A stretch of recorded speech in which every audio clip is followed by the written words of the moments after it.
Hello, this is Christian Eikovic. I'm a pastor bringing you a daily word from the Heart of Hope Lutheran Church in Fargo, North Dakota.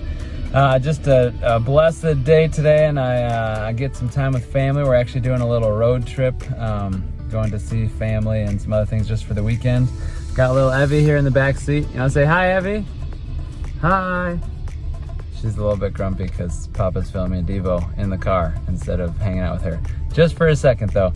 The word today is from 1 Corinthians chapter 1. I was reading in the text. I've been reading in 1 Corinthians for a while, and there's this word that's used often, calling or being called. And often I think we think of our relationship to God or the things we do in life in general as things that we are building, things we're performing, things we're creating. And there's certainly truth to that. We're made in the image of God as creators, as designers, and we're meant to build a life. We're meant to pour ourselves into things, and there is performance that's required. But in the relationship with God, it's often the language that's used. While we are called to believe, the calling is from God Himself. The initial direction of the whole thing is from God. There is this call that we are responding to. Other language that's used right there in the first chapter of 1 Corinthians is chosen.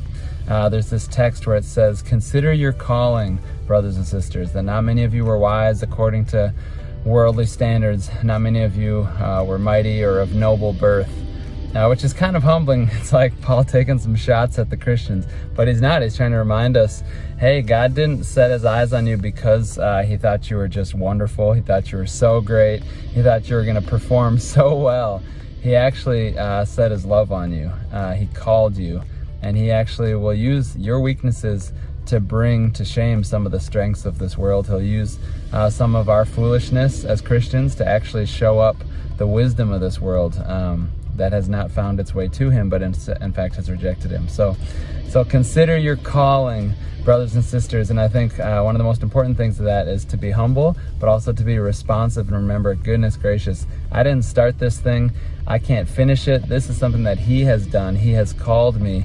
And so it's not me trying to perform and get to some point with Him. On the contrary, He has called me, and I'm just responding. Whatever day of the week it is, whether it's Sunday morning worship, or it's a Tuesday afternoon at work, or a Saturday morning sleeping in, or getting woken up early by some kiddos, it is His calling upon your life. He calls, we respond consistently across our whole life until the day when He calls us home. And then the adventure really begins. So, prayers that word sinks deep. We are called. We respond to Him. That's who we are. It's not a performance-based thing where you're trying to work your way towards Him.